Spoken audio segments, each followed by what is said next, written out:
تاریخی پس منظر جو ہے وہ ہمیں کیا نظر آتا ہے؟ پریز دی لارڈ، ہاللیلویہ۔ روزہ جو ہے یہ فارسی زبان کا ایک لفظ ہے، جی سر۔ اور عبرانی میں اور عربی میں صوم اسے کہتے ہیں، جی۔ اور اس کے جو ہے نا مختلف بڑے اچھے اچھے خوبصورت معنی بھی ہیں۔ جی۔ روحانی طور پر بھی اس کا میننگ ہے اور جسمانی طور پر بھی اس کے میننگز ہیں، اور پھر وقت کے ساتھ ساتھ جو ہے ہم بڑا کچھ اس لفظ روزے سے سیکھتے ہیں۔ تو روزہ فارسی زبان کا لفظ ہے، اور اگر ہم ادب یا لغت کے لحاظ سے اس کے میننگز یا مراد کو دیکھیں گے جی، تو ایک خاص ٹائم کے اندر جو کرسچینٹی کے اندر روزہ ہے اور یہودیت کے اندر یا اسرائیلیوں کے اندر روزہ ہے، یہ نہ کچھ کھانا، نہ کچھ پینا، نہ کچھ چکھنا، ایک شام سے دوسری شام تک، جسے ہم 8 پہر بھی کہہ سکتے ہیں۔ جہاں پر لفظ روزہ آئے گا نا کہ میں روزہ رکھ رہا ہوں، تو پھر ہم اس میں کمی بیشی نہیں کر سکتے، یہ کنفرم ہے۔ اور بائبل کے اندر احبار کی کتاب کے 23ویں باب کی 26 سے 32ویں آیت تک، جی، تو 32ویں آیت کے اندر جو ہے نا ہمیں لکھا ہے کہ تم اپنی جانوں کو دکھ دینا، اور دکھ دو گے جب وہ ایک شام سے دوسری شام تک ہوگا۔ اور دکھ دینے سے مراد ہی روزہ ہے۔ اور خدا نے پہلی مرتبہ انسانوں کے لیے بنی اسرائیل کو شریعت اور توریت کی کتابوں کے اندر، احبار کی کتاب کے 23ویں باب کے اندر، اس سے پہلے خدا بنی اسرائیل کو، موسیٰ کو یہ ہدایت کرتا ہے کہ تم خطا کی قربانی کے لیے برہ ذبح کرنا سردار کاہن کے لیے، اور پھر بنی اسرائیل کے سالانہ جو گناہ ہوتے تھے، جی، ان کی قصور ہوتے تھے، نجاستیں ہوتی تھی جو لوگ کرتے تھے، تو خدا نے یہ بھی کہا کہ تم سال میں ایک دفعہ برے کی قربانی دینا اور اس کا خون پاک ترین مقام کے اندر چھڑکنا، تو میں بنی اسرائیل کے گناہ معاف کروں گا۔ تو اس دن کا نام کفارہ کا دن رکھا گیا۔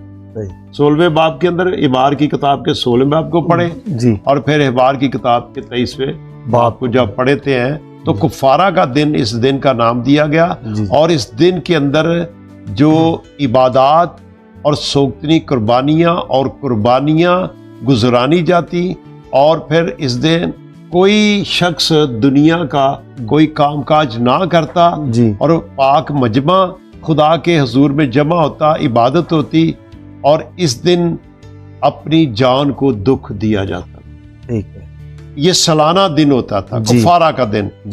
تو جان کو دکھ دینے سے مراد ہی جو ہے نا وہ روزہ ہے۔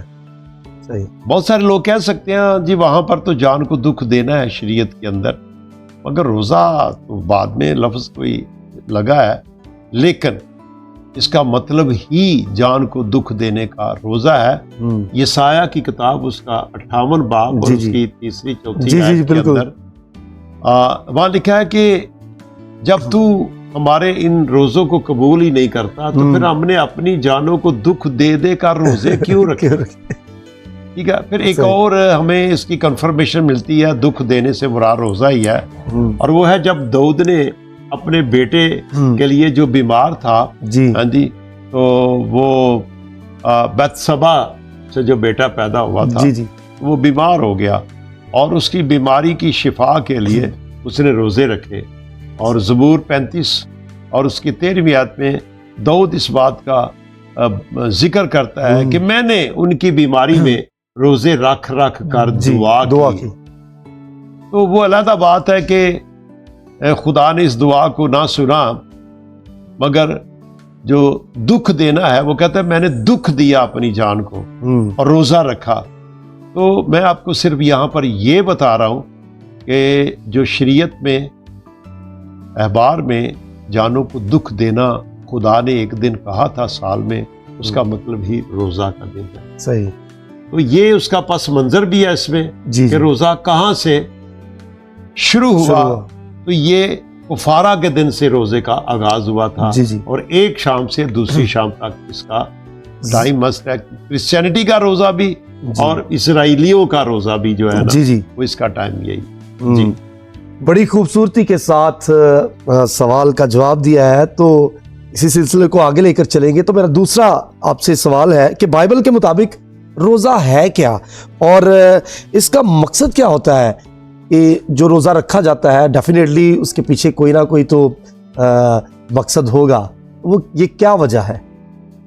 شکریہ. بغیر مقصد کے کوئی بھی کام نہیں کرنا چاہیے. جی.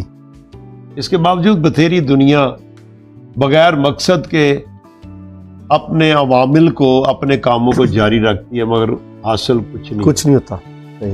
تو روزہ لازمی ہے کہ یہ ایک عمل ہے عبادت کا. جی. روزہ جو ہے یہ ایک خدا کے حضور اور خدا کے ساتھ اس دنیا میں رہتے ہوئے انسان کے لیے ایک عبادت کا حصہ ہے. جی. اور اس کے علاوہ جو روزہ ہے وہ کسی مقصد کے لیے خدا کے ساتھ وقت گزارنے میں کوئی درخواست ہے, کوئی پرابلم ہے, کوئی مشکل ہے, تو اس کو ہم دعا اور روزہ کی زیادہ عبادت کے ساتھ ہم خدا کے حضور رکھتے ہیں. اس میں ہماری التجائیں ہو سکتی ہیں, ہمارے بہت سارے گولز ہو سکتے ہیں, ہمارے ٹارگٹس ہو سکتے ہیں. جیسے داؤد نے اپنے بیٹے کی بیماری کے لیے روزے رکھے. بہت سارے لوگ ہیں جو کہ جنگ جیتنے کے لیے روزے رکھتے رہے. جنگ ہار گئے تو افسردگی کے اندر انہوں نے روزہ رکھا اور پھر خدا کے آگے قربانیاں اور عبادت کی. تو روزہ ایکچول جو ہے وہ خدا کے ساتھ گہری رفاقت کے لیے رکھا جاتا ہے. صحیح.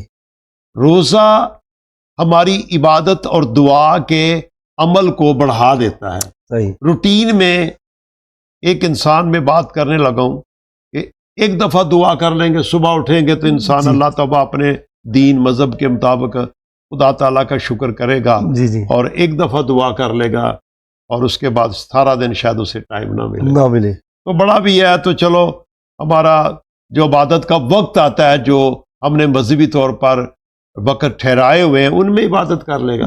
روٹین کیا, رات سونے سے پہلے خدا تعالیٰ کا شکر کر لے گا, چھوٹی سی دعا کر لے گا. یہ ہماری روٹین کی ہے, کرے نہ کرے ایک علیحدہ بات ہے. مگر جب انسان روزہ رکھتا ہے تو روزہ کے اندر وہ اپنی زندگی ہر قسم کے غلطی, گناہ اور برائی سے پرہیز کرتا ہے.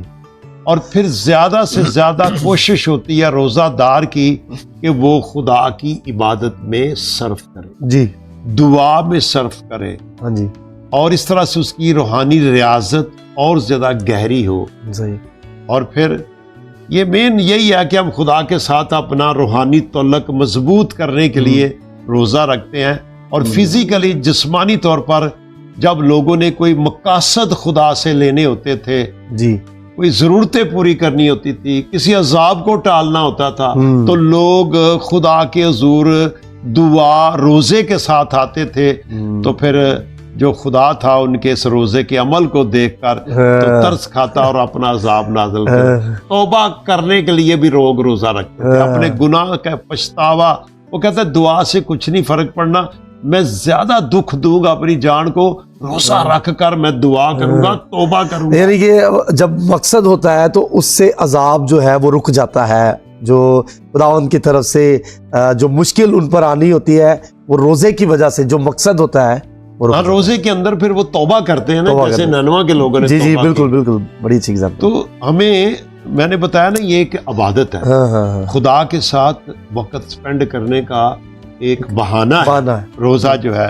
کہ ہم کچھ نہیں کھائیں گے, کچھ نہیں پیئیں, کچھ نہیں چکھیں گے, اور اپنی جان کو دکھ دیں گے کہ جی. میں نے روزہ رکھا. کیوں رکھا ہے؟ خدا کے ساتھ عبادت کرنے کا. اور میں اللہ توبہ کروں خدا کے حضور، جیسے نینوا کے لوگوں نے کی اور بہت ساری دنیا کرتی ہے کہ دعا کے ساتھ فرق نہیں پڑنا، میں روزہ رکھ کر خدا سے معافی مانگوں گا اور وہ مجھے قبول کرے گا. بڑی خوبصورتی کے ساتھ اس سوال کا جواب دیا ہے. تو جو میں اگلا سوال کرنے جا رہا تھا جی جی کہ مشکل حالات کے اندر یا فیصلوں کے وقت بائبل میں سے کچھ ہمیں ایگزامپلز دیں. تو آپ نے نینوا کی ایگزامپل تو دے دی کہ ڈیفینیٹلی مشکل وقت تھا، شہر تباہ ہونے کو تھا، تو ان تک یونا نبی پہنچے اور انہوں نے بتایا. تو کچھ اور میں چاہتا ہوں ہمارے ناظرین کو آپ ایگزامپلز. بڑا مشہور واقعہ ہے بائبل مقدس کا جی آستر کی کتاب کے اندر. جی جی تو آستر یہودی قبیلہ سے تعلق رکھتی ہے، ایک نوجوان بیٹی ہے بائبل کے اندر. آستر کی کتاب میں ہی اس کا ذکر ہے. اور ایک وقت آیا کہ اس کی قوم کے اوپر جی دشمن نے، جو بادشاہ کا نائب تھا، جی اس کی قوم یہودیوں پر ایک بڑا دعویٰ بول کر تو ان کو قتل عام کا حکم دے دیا. جی اور وہ جو شخص تھا جو بادشاہ کا نائب تھا اور اس کا فوجی سپہ سالار تھا، اس کا چیف آف آرمی تھا، جی جی تو اس نے اپنے اس بڑے عہدہ کی جو تھی نا، کیا کہہ رہے ہیں کہ غیر ضروری اس کی فیور لینے کے لیے اس نے اپنے آپ کو کہا کہ میں جدھر سے گزروں مجھے لوگ سجدہ کریں. صحیح.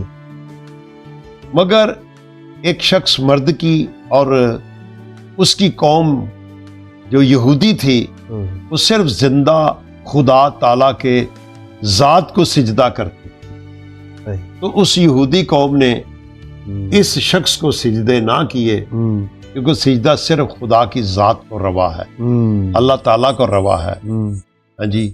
تو جب انہوں نے نہ کیا تو پھر اس حمان سپہ سالار نے اس کو سزا دینے کے لیے نہ صرف مرد کی شخص کو بلکہ اس کی ساری قوم قبیلے کو سزا دینے کے لیے جو تھا نا وہ حکم جاری کیا کہ ان کو فلاں مہینے کی فلاں تاریخ کو ملک کے اندر جہاں جہاں یہودی ہیں قتل عام کر دیا جائے گا. تو پھر اس کی بیٹی لگتی ہے، اس نے اسے پالا ہے، اس کا نام ماستر ہے، خدا ترس وہ بیٹی ہے. تو اس نے اناؤنسمنٹ کی کہ چچا حضور جی یا میرے پاپا بابا جو بھی وہ اس کو کہتی تھی کہ ایسا کرو کہ ہمارا خدا بہت بڑا خدا ہے، وہ ہماری سنے گا اور ہماری قوم کے اوپر فلاں دن قتل عام کا رکھ دیا گیا ہے. ہم نے مر تو جانا ہی ہے، قتل تو ہو جانا ہے، مگر ہم خدا کے حضور اپنی عبادت کو اس طرح سے کریں کہ ہمارا خدا انسانوں کے دلوں کو بدل دے. جی اور پھر اس نے یہ آستر کی کتاب جو بائبل مقدس کے اندر ہے اس کے چوتھے باب کی 16ویں 17ویں 18ویں آیت کے اندر جی جی اس نے 3 دن کا روزہ رکھا، اناؤنسمنٹ کیا. جی آستر نے بھی، اس کی سہیلیوں نے بھی، اور پھر اس نے اپنی قوم کو پیغام بھیجا کہ میری اس ملک میں جتنی قوم یہودی ہے جی وہ سارے کے سارے فلاں تاریخ کے فلاں دنوں میں 3 دن تک روزہ رکھیں، نہ کچھ کھائیں نہ کچھ پیئیں. تو روزہ کے اندر ہم کچھ کھا پی نہیں سکتے، نہ چکھ سکتے ہیں، ہے نا. جہاں عبادت کو ہم تیز کرتے ہیں، زیادہ کرتے ہیں، وہاں پر کھانے پینے کا مکمل پرہیز ہوتا ہے ایک شام سے دوسری شام تک. تو یہ میں بات کر رہا ہوں. تو خدا نے یہ ان کا عمل دیکھ کر اجتماعی روزہ رکھا پوری قوم نے، اور پھر زمین پر بیٹھ گئے اور اتنی کو عاجزی انکساری کی کہ انہوں نے خاک میں بیٹھ کر تو جو ہے وہ ٹاٹ اوڑا اور بہت ہی اپنے آپ کو کیا کہتے ہیں چھوٹا سا بنا کر خدا سے کہا ہم مر رہے ہیں، ہمارے اوپر یہ موت کا فتویٰ لگ گیا ہے، پروانہ ہے، تو اس کو ٹال دے. تو خدا نے ایسا ماحول پیدا کر دیا، اس بادشاہ تک گفتگو پہنچ گئی اور پھر ایسا راہ نکلا کہ وہ مرد کی جو تھا اس نے ایک وقت بادشاہ کی جان بچائی تھی، تو اس کو یاد کرایا گیا کہ جس نے تیری جان بچائی تھی اسی قوم کو تیرا سپہ سالار قتل کر رہا ہے۔ اس نے کہا یہ کیسے ہو سکتا ہے؟ تو یہ باتیں جو تھی خدا نے ہی ان کے دلوں میں ڈالی اور بادشاہ تک پہنچی، اور بادشاہ نے پھر اناؤنسمنٹ کر دی اس فیصلہ کو روکا جائے اور اس قوم کو محفوظ رکھا جائے۔ جو موت کا فیصلہ تھا وہ زندگی میں بدل گیا، وہ زندگی میں بدل گیا، اور یہ اجتماعی روزہ رکھا جو ان کی بڑی مشکل تھی۔ تو نینوا کے لوگوں پر بھی خدا نے اپنا عذاب بھیجنا تھا، اور وہ گنہگار لوگ تھے، بدی برائی میں تھے، تو ان کے اوپر بھی خدا نے اناؤنسمنٹ کر دی کہ 40 دن کے بعد میں تمہارے ملک شہر کو قوم کو مٹا دوں گا۔ تو پھر اپنا نبی بھیج کر ان کو پیغام دیا یونا کو، جی تو پھر اس نے ان کو کہا بھائی اللہ توبہ کرو، روزہ رکھو، خدا کے حضور گڑ گڑاؤ، وہ معاف کر سکتا ہے، خدا پیار کرتا ہے، گاڈ از لو۔ تو جب ان لوگوں نے اس پیغام کو قبول کیا تو پھر انہوں نے روزہ رکھا، اور وہ شہر تباہ ہونے سے خدا نے ان کو معاف کیا اور اپنا عذاب نازل نہ کیا، اور وہ بچ گئے۔ اور بڑی مثالیں ہیں۔ پریز دی لارڈ۔